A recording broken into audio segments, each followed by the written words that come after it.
What's up, guys? It's Andrew, aka Pandalifterr. For those of you who don't know me, I am an athlete under Joey Flex and an independent coach. Some of my athletes have requested a how to conventional deadlift video. So what I'm going to show you guys today is how I warm up, working my way all the way from one plate all the way to 668 pounds, which is for me an all-time PR. Showing you some of the cues that I do along the way, and then showing you some back off work at the end. So I will be showing you how I got to this point here,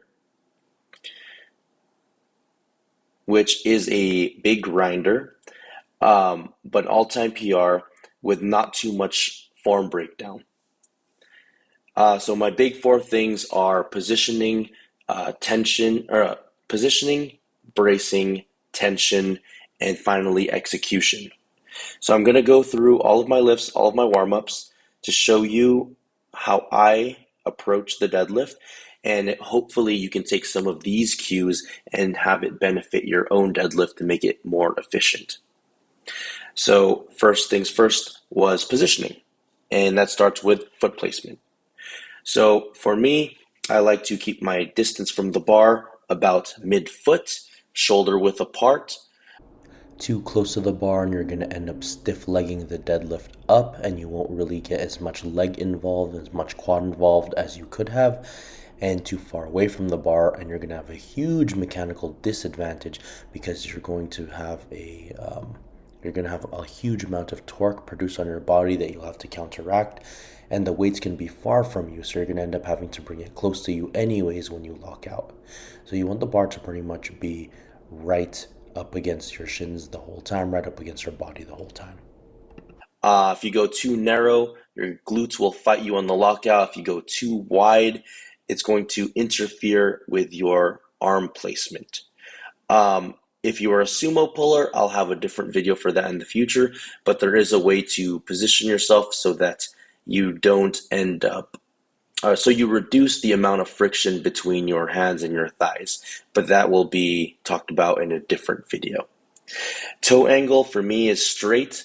You can experiment with different angles. That's really based on more so on preference.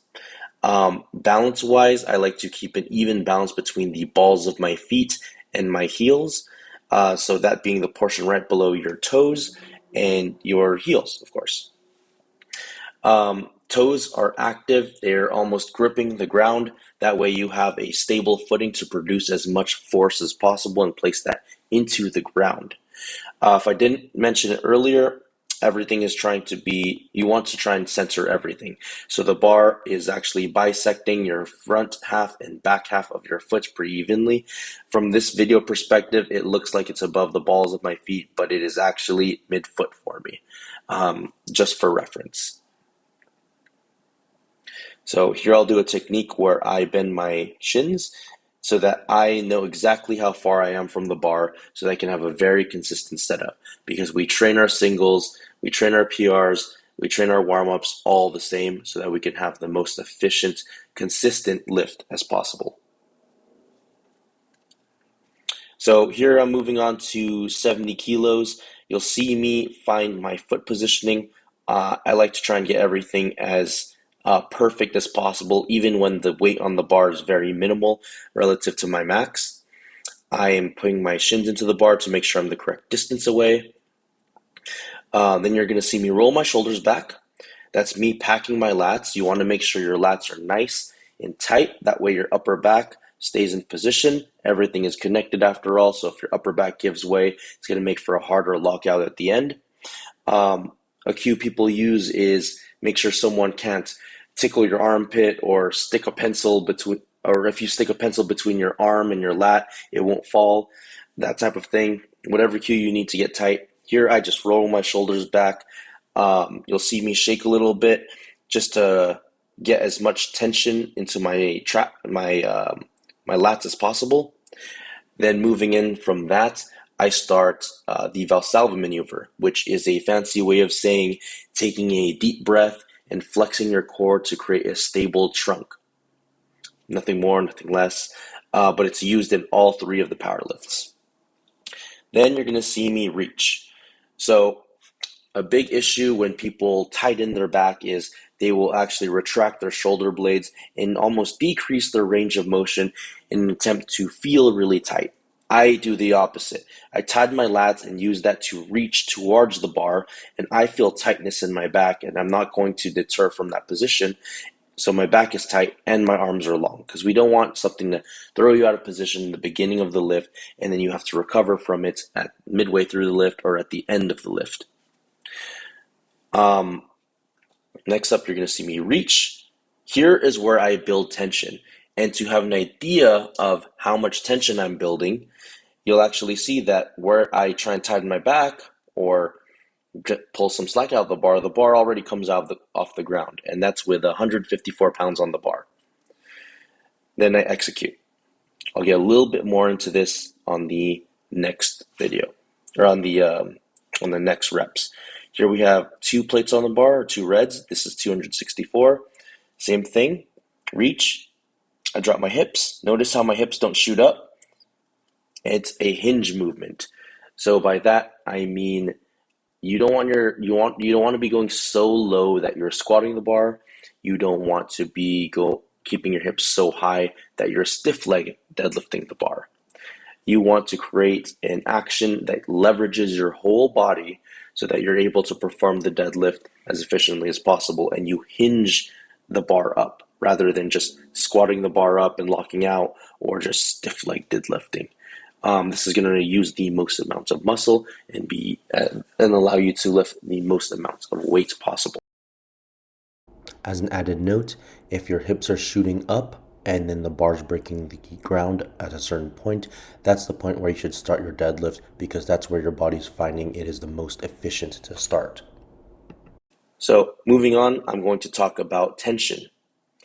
Pulling tension basically means preemptively tightening your body and putting some of that force into the bar so that when you do execute the lift, 1, it's not going to pull you out of position, but 2, your body is already primed to execute the lift and you don't have to go from no weights, no force to maximal force. You are almost easing into it so your body can smoothly pull up the bar and there's the least amount of room for error.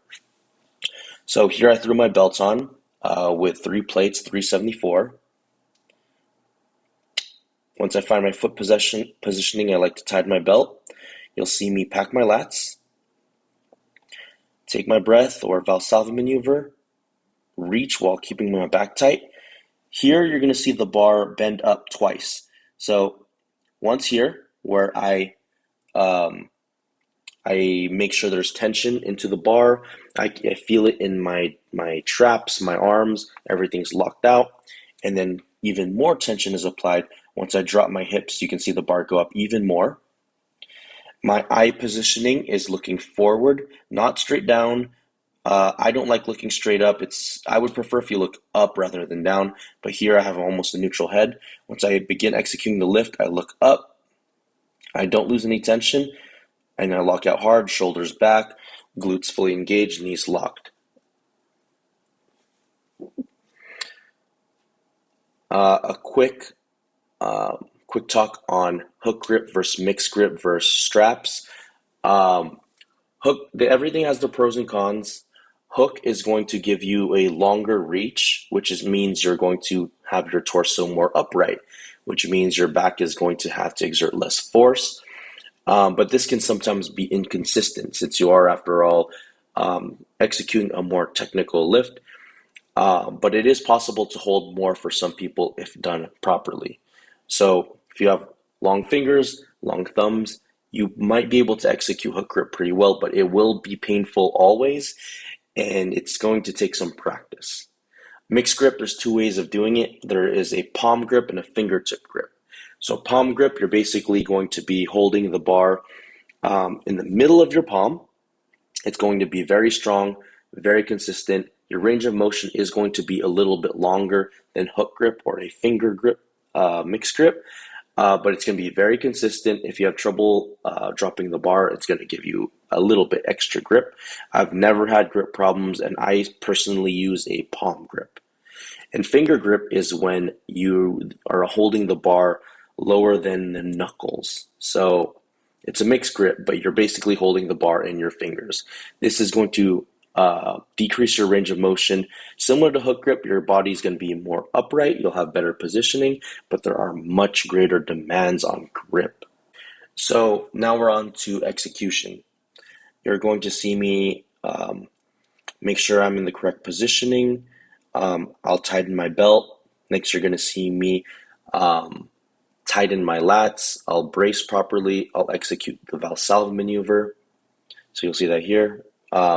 Right now, I'm trying to get all the tension out of my body before I start building tension. That's just something I personally like to do. I'm here, I'm taking a deep breath. Pay attention to the bar. Slack is pulled. More slack is pulled. That's a lot of bar bending relative to where the bar started. So here, the bar goes up, then it goes up even more. Up when I grab it and shoot my hips up, and even more up when I drop my hips. You'll see some people build some great tension at the bottom here, but if they use a jerking movement, you're going to lose all of the tension that you spent so much time building up. So make sure once you build that tension, you don't lose it. You want to feel that tension in your arms. You want your arms to be locked out. Your back needs to be tight and braced, and not let go until the end of the repetition. So there's 485.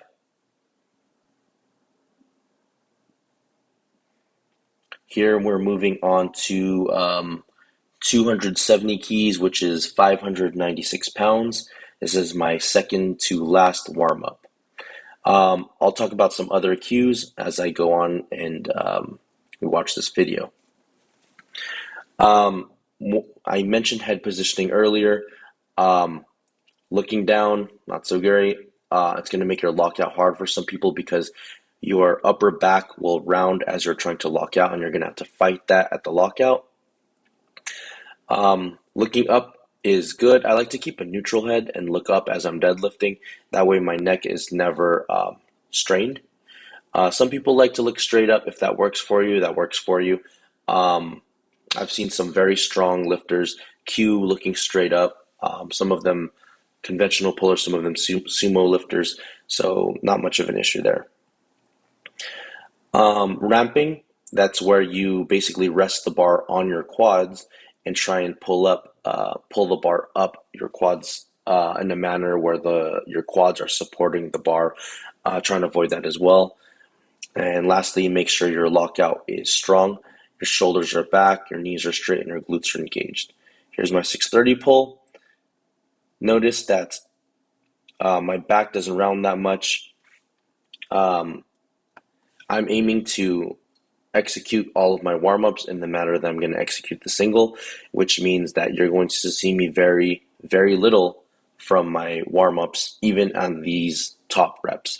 The reason I show you this all-time PR and heavy weight is to show that my form maintains even under heavy load. So one last run through. First is positioning.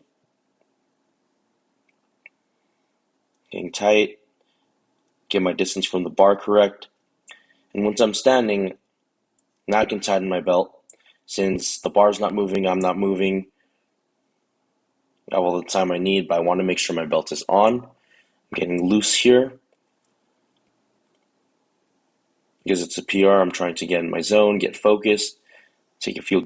I'm taking a few deep breaths. Now I'm packing my lats, getting my back tight. Take a big, deep brace. It doesn't have to be a full brace. You can let go of some air. Go down, build tension, and execute. And lock out.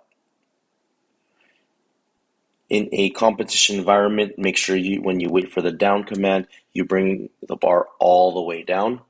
Otherwise, you're going to get red lighted. Here I have 250 kilos or 551 pounds. I'll go through some other cues for rep work, because I want you guys to treat your rep work as if you're doing multiple singles. And not that you fully reset, but that each rep requires full bracing, building tension. So you'll see I'm building tension here, even though you don't see all of those cues at play. I did take a deep breath at the bottom instead. I do pull tension out with my back, my arms. When I drop my hips, tension is built. You'll see me maintain that similar torso angle. And even when I'm fatigued, I try and maintain that same form. Another thing is to maintain the tempo you use for your reps. A lot of people will have a more difficult last rep. And let's say you complete your second to last rep and you jump from an RPE 6 to like an RPE 9 on your last rep. A lot of people will try and brace extra hard or give a little bit more strength on that last rep. But what we instead want to do is just try and execute in the same tempo, in the same exact manner we were executing the other lifts. No need to throw on some extra special sauce on that last rep. Just do everything the same. And for those that are having issues with your first reps, it's mainly because either one, their positioning is off in the beginning, and when the bar comes down, they're in better position for their second and following reps. And then the other thing is that they're just not bracing correctly, and then after the first rep, your body realizes what you need to give to be able to execute that lift properly. So you give more bracing, you give more tension, you give more force on those next reps. Executing on that first rep is key because you only get singles when you're in competition. So focus on giving a really, really strong first rep and try and follow that same speed, that same execution on your following rep work. Let's see. I think that's everything I have on my notes.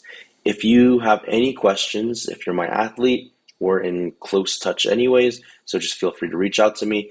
If you're not my athlete, reach out to me on Instagram or whatever social media you happen to find me on, even here, maybe on YouTube. But I'll do my best to answer your questions as quickly as possible as well.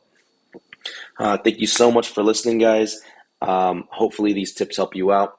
They're not gospel. Everyone is different. There's going to be different cues needed to optimize everyone's lifts, but these are what helped me over the years, and I hope it helps you a little bit to watch these videos and get a little bit from what I have to share. All right, thank you.